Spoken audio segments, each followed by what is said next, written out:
ઓમ નમો ભગવતે વાસુદેવાય। પ્રિય દર્શકો, આપ સૌનું સ્વાગત છે અમારી આ ચેનલ સંપૂર્ણ જ્ઞાન ગુજરાતીમાં। તો મિત્રો, આજે આ વિડીયોમાં આપણા વૈશાખ પૂર્ણિમા અર્થાત બુદ્ધ પૂર્ણિમાની વ્રતકથા સાંભળીશું, તેનું મહાત્મ્ય જાણીશું, તેમજ આ દિવસે શું કરવું શું ન કરવું એ બધું જ આપણે આ વિડીયોમાં જાણીશું। તેથી આ વિડીયોને અંત સુધી જોતા રહેજો અને વિડીયો પસંદ આવે તો એક લાઈક કરીને કોમેન્ટમાં જય શ્રી હરિવિષ્ણુ લખવાનું ભૂલતા નહીં। મિત્રો, પૂર્ણિમા તિથિ તમામ કામનાઓને પૂર્ણ કરતી તિથિને પૂર્ણિમા તિથિ કહેવામાં આવે છે।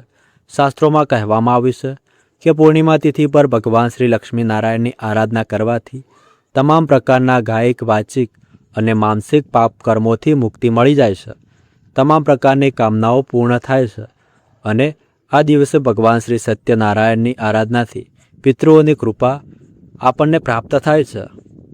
પિતૃઓને મોક્ષની પ્રાપ્તિ પણ થાય છે, તેમની આત્માને શાંતિ મળે છે।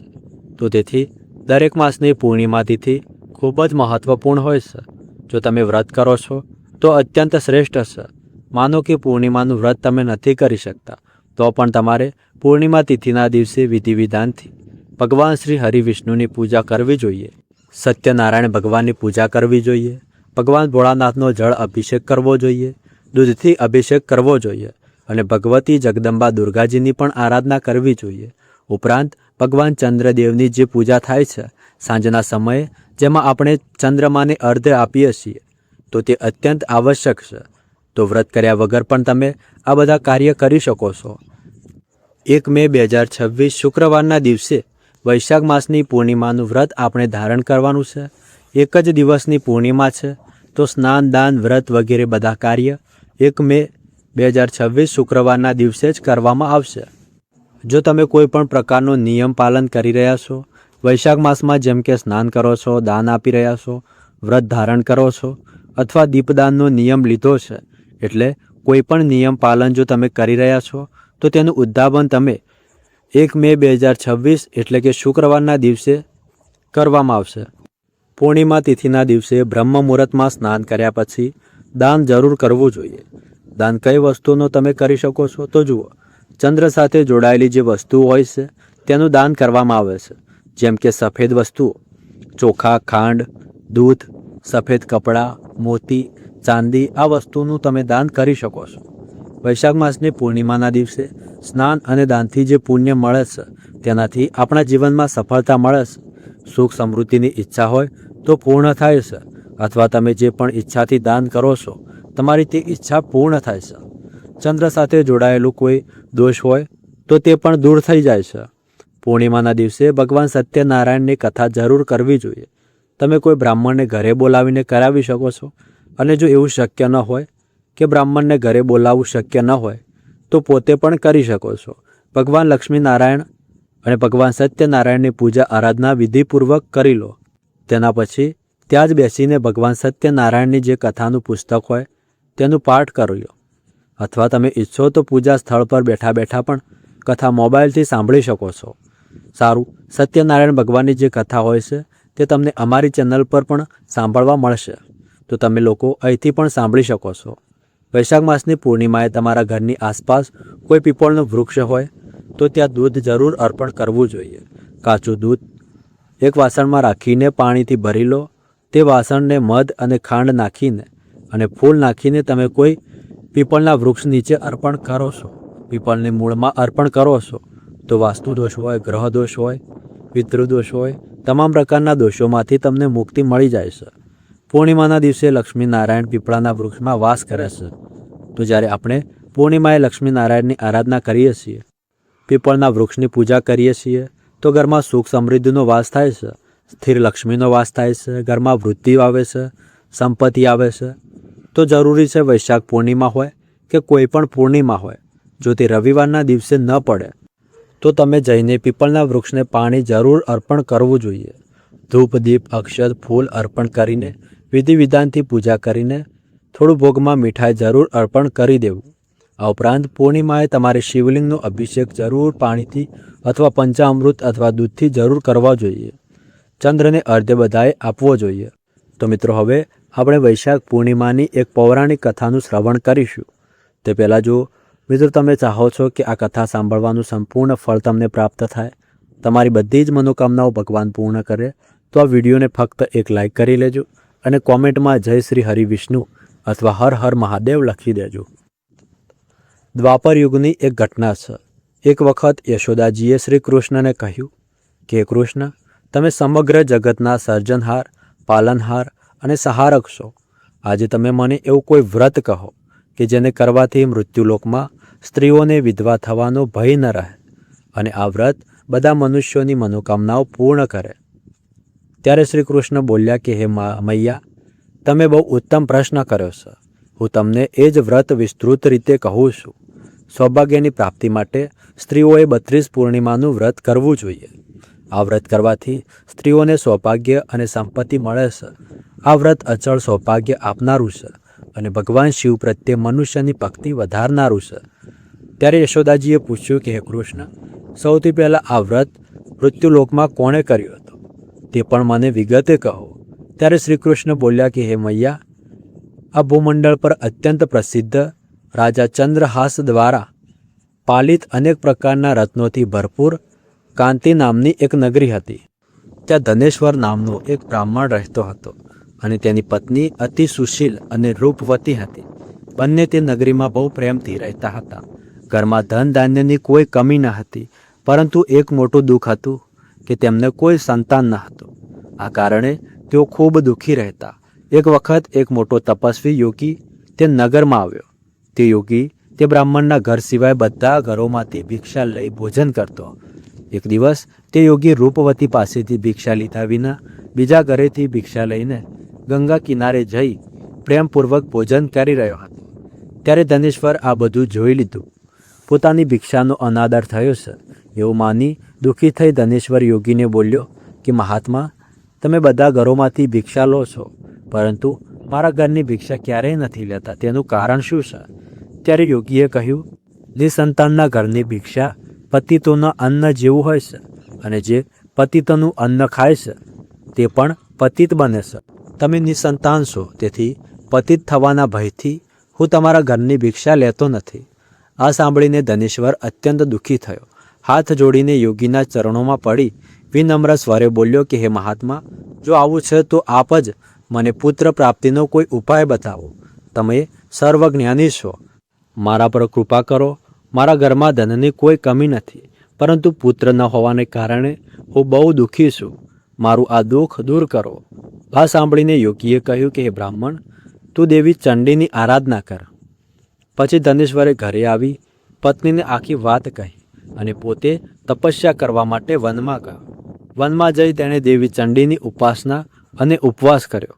થોડા દિવસ પછી દેવી ચંડી સ્વપ્નમાં દર્શન આપી બોલ્યા કે હે ધનેશ્વર, તને પુત્ર થશે, પરંતુ તે પુત્ર 16 વર્ષની ઉંમરે મૃત્યુ પામશે. જો તમે બંને પતિ પત્ની વિધિપૂર્વક 32 પૂર્ણિમાનું વ્રત કરશો તો તે દીર્ઘાયુ થશે. તમારી જેટલી સામર્થ્ય હોય એટલા આટાના દીવા બનાવીને શિવજીનું પૂજન કરજો, પરંતુ પૂર્ણિમાની આ સંખ્યા 32 પૂરી થવી જરૂરી છે. સવાર પડતા આ સ્થળ પાસે તમને એક આંબાનું વૃક્ષ દેખાશે. તેમાં ચડીને એક ફળ તોડી તરત જ ઘરે જજો અને તમારી પત્નીને આખો પ્રસંગ કહેજો. ઋતુ સ્નાન પછી તે શુદ્ધ થઈ શ્રી શંકરજીનું ધ્યાન કરીને તે ફળ ખાઈ લેશે. ત્યારબાદ શંકર ભગવાનની કૃપાથી તેને ગર્ભ ધારણ થશે. જ્યારે તે બ્રાહ્મણ સવારમાં ઉઠ્યો ત્યારે તેને તે સ્થળ પાસે એક આંબાનું વૃક્ષ જોયું, જેના પર એક સુંદર કેરી લાગેલી હતી.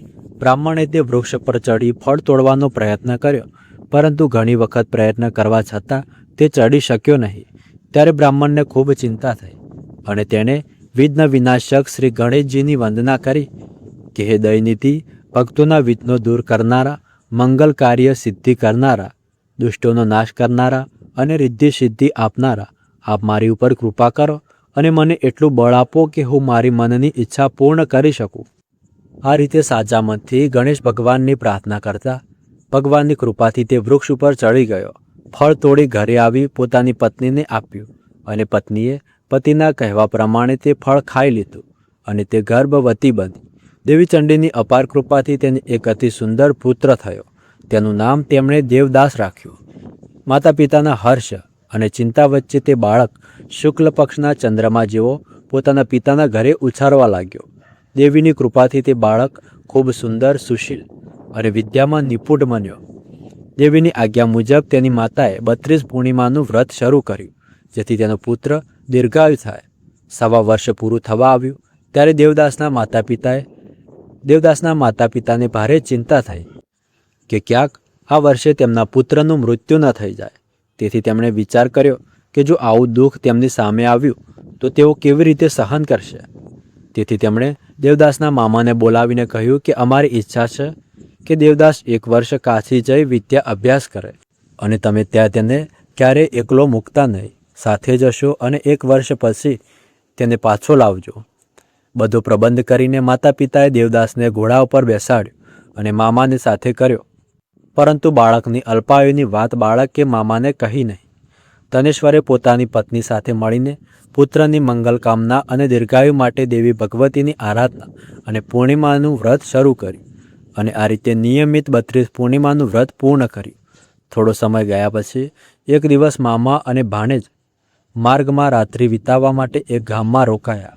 તે દિવસે તે ગામમાં એક બ્રાહ્મણની અતિ સુંદર, સુશીલ, વિદ્વાન અને ગુણવતી કન્યાનું લગ્ન થવાનું હતું, જે ધર્મશાળામાં વર અને તેની બારાત ઉતરી હતી. એ જ ધર્મશાળામાં દેવદાસ અને તેના મામા પણ ઉતર્યા. સંયોગવશ કન્યાને તેલ વગેરે લગાવી મંડપના કર્મ થયા ત્યારે લગ્ન સમયે વરને ધનુર્વાત આવી ગયો અને તે હલનચલન તથા ચાલવામાં સંપૂર્ણ અસમર્થ બની ગયો. ત્યારે વરના પિતાએ પરિવારજનો સાથે સલાહ કરીને નક્કી કર્યું કે આ દેવદાસ મારા પુત્ર જેવો જ સુંદર છે, હું આના સાથે જ લગ્ન કરાવી દઉં અને પછી લગ્નના બધા કાર્ય મારા પુત્ર સાથે કરીશ.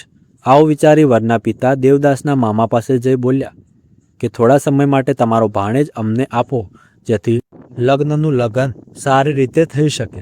ત્યારે મામાએ કહ્યું કે કન્યાદાન, વરને જે કંઈ મળે તે બધું ઓકે આપશો તો જ મારા ભાણેજ આ બાળકનો દુલ્હો બનશે. વરના પિતાએ આ વાત સ્વીકારી અને મામાએ પોતાનો ભાણેજ વર બનવા મોકલ્યો અને રાત્રે વિધિપૂર્વક લગ્નના બધા કર્મ પૂર્ણ થયા. પત્ની સાથે તે ભોજન કરી શક્યો નહીં અને દુઃખી મનથી વિચારવા લાગ્યો કે ખબર નહીં આ સ્ત્રી કેવી હશે. એકાંતમાં આવા વિચાર કરતાં તેની આંખોમાં આંસુ આવી ગયા. ત્યારે તેની પત્નીએ પૂછ્યું કે શું વાત છે, તમે આટલા ઉદાસ અને દુઃખી કેમ થઈ રહ્યા છો? ત્યારે તેણે વરના પિતા અને તેના મામા વચ્ચે થયેલી બધી વાતો વધુને કહી દીધી. ત્યારે તે વહુ બોલી કે આ બ્રહ્મ વિવાહના વિરુદ્ધ કેવી રીતે થઈ શકે? દેવ બ્રાહ્મણ અને અગ્નિની સાક્ષીમાં મેં તમને જ પોતાનો પતિ સ્વીકાર્યા છે, તેથી તમે જ મારા પતિ છો અને હું જ તમારી પત્ની રહીશ, બીજાને ક્યારેય નહીં થવું. ત્યારે દેવદાસ બોલ્યો કે આવું ન કર, કારણ કે મારી આયુ બહુ ઓછી છે. મારા મરણ પછી તારી શું ગતિ થશે તે તું સારી રીતે વિચારી લે. પરંતુ તે વધુ દૃઢ નિશ્ચયવાળી હતી અને બોલી કે તમારી જે ગતિ થશે એ જ મારી પણ થશે. હે સ્વામી, તમે ઉઠો અને ભોજન કરો, તમે નિશ્ચિત ભૂખ્યા હશો. ત્યારબાદ દેવદાસ અને તેની પત્નીએ સાથે ભોજન કર્યું અને રાત્રે બંને સૂઈ ગયા. સવાર થતાં દેવદાસ પોતાની પત્નીને 3 નંગોથી જડેલી એક અંગૂઠી અને એક રૂમાલ આપ્યો અને કહ્યું કે પ્રિય અને સંકેત સમજીને સાચવી રાખજે અને શાંત રહેજે. મારું સ્મરણ અને જીવન જાણવા માટે એક પુષ્પ વાટિકા બનાવજે, તેમાં સુગંધિત નવી મલ્લિકા રોપજે, તેને રોજ પાણીથી સિંચન કરજે અને આનંદથી રમતો ઉત્સવ મનાવજે. જે દિવસે અને જે સમયે મારું મરણ થશે તે દિવસે આ ફૂલ સુકાઈ જશે અને જ્યારે ફરી લીલાછમ થઈ જશે ત્યારે સમજજે કે હું જીવિત છું. આ વાત નિશ્ચિત માનજે અને કોઈ સંશય ન રાખજે. આવી રીતે સમજાવીને તે ત્યાંથી ચાલ્યો ગયો. સવાર પડતાં જ ત્યાં ગાજે વાજે વાગવા લાગ્યા અને લગ્ન વિધિ પૂર્ણ કરવા માટે વર તથા બધી બારાત મંડપમાં આવી. ત્યારે કન્યાએ વરને સારી રીતે જોઈને પોતાના પિતાને કહ્યું કે આ મારો પતિ નથી. મારો પતિ તો એ છે જેના સાથે રાત્રે મારા વિવાહ થયા હતા. આ વ્યક્તિ સાથે તો મારું વિવાહ થયું જ નથી. જો આજ છે તો જણાવે કે મેં તેને શું આપ્યું હતું અને રાત્રે અમારી વચ્ચે કઈ ગુપ્ત વાતો થઈ હતી. પિતાએ કન્યાના કહ્યા પ્રમાણે વરને બોલાવ્યો. કન્યાની બધી વાતો સંભળાવીને તે બોલ્યો કે મને કશું ખબર નથી. ત્યારબાદ તે શરમાઈને પોતાનું ટોળું લઈને ચાલ્યો ગયો અને આખી બારાત પણ અપમાનિત થઈને ત્યાંથી પાછી ફરી. ભગવાન શ્રી કૃષ્ણ આગળ કહે છે કે માતે આ રીતે દેવદાસ કાશી વિદ્યા અભ્યાસ માટે ગયો. થોડો સમય વીતી ગયા પછી કાળના પ્રેરણે એક સાપ રાત્રે તેને ડંખ મારવા આવ્યો. તે વિષદરના પ્રભાવથી તેના પથારીની આજુબાજુ વિષની જ્વાળા ફેલાઈ ગઈ અને પથારી વિષેલી બની ગઈ. પરંતુ વ્રત રાજપના પ્રભાવથી સાપ તેને ડંખ મારી શક્યો નહીં, કારણ કે તેની માતાએ પહેલેથી જ 32 પૂર્ણિમાનું વ્રત કર્યું હતું. ત્યારબાદ મધ્યાહન સમયે સ્વયં કાળ ત્યાં આવ્યો અને તેના શરીરમાંથી પ્રાણ કાઢવાનો પ્રયાસ કર્યો, જેથી દેવદાસ મૂર્છિત થઈને ધરતી ઉપર પડી ગયો. ભગવાનની કૃપાથી એ જ સમયે દેવી પાર્વતીજી સાથે ભગવાન શંકર ત્યાં આવી પહોંચ્યા. તેને મૂર્છિત અવસ્થામાં જોઈને દેવી પાર્વતીએ પ્રભુને પ્રાર્થના કરી કે હે પ્રભુ, આ બાળકની માતાએ 32 પૂર્ણિમાનું વ્રત કર્યું છે.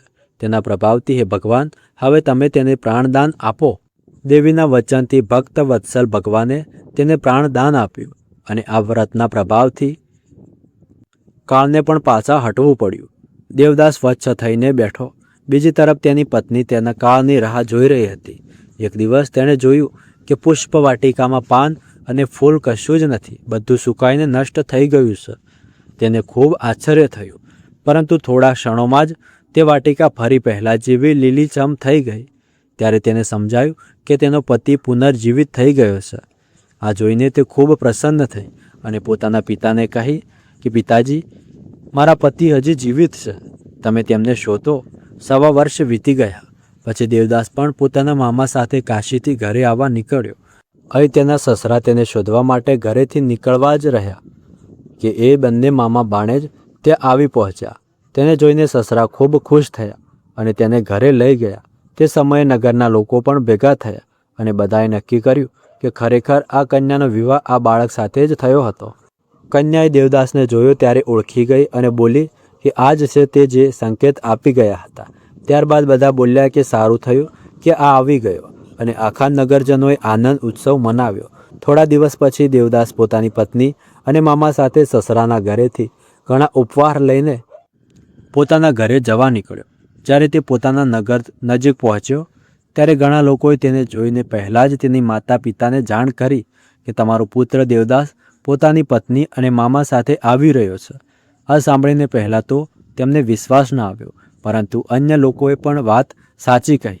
ત્યારે તેમને ખૂબ આશ્ચર્ય થયું. એટલામાં જ દેવદાસ ઘરે આવી પહોંચ્યો અને તેણે પોતાના માતા પિતાના ચરણોમાં માથું નમાવ્યું અને તેની પત્નીએ પણ સાસુ સસરાના ચરણ સ્પર્શ કર્યા. ત્યારે માતા પિતાએ પુત્ર અને પુત્ર વધુને હૃદયથી લગાવ્યા અને સૌની આંખોમાંથી પ્રેમના આંસુ વહેવા લાગ્યા. પુત્ર અને પુત્ર વધુના આગમનની ખુશીમાં ધનેશ્વરે મોટો ઉત્સવ કર્યો અને બ્રાહ્મણોને ઘણી દક્ષિણાઓ આપીને પ્રસન્ન કર્યા. ભગવાન શ્રી કૃષ્ણ કહે છે કે હે માતે, આ રીતે 32 પૂર્ણિમાનું વ્રતના પ્રભાવથી ધનેશ્વર પુત્રવાન બન્યો. જે સ્ત્રીઓ આ વ્રત કરે છે તેઓ જન્મ જન્માંતર સુધી વિધવાનો દોગ ભોગવતી નથી અને સદૈવ સૌભાગ્યવતી રહે છે. આ મારું વચન છે, તેમાં કોઈ સંશય નથી. આ વ્રત પુત્ર પૌત્ર આપનારું અને તમામ મનોકામનાઓ પૂર્ણ કરનારું છે. 32 પૂર્ણિમાનું વ્રત કરવાથી સ્ત્રીની બધી ઈચ્છાઓ ભગવાનની કૃપાથી પૂર્ણ થાય છે. સૌ મળીને પ્રેમથી બોલો, શ્રી કૃષ્ણ ભગવાનની જય, શ્રી વિષ્ણુ ભગવાનની જય.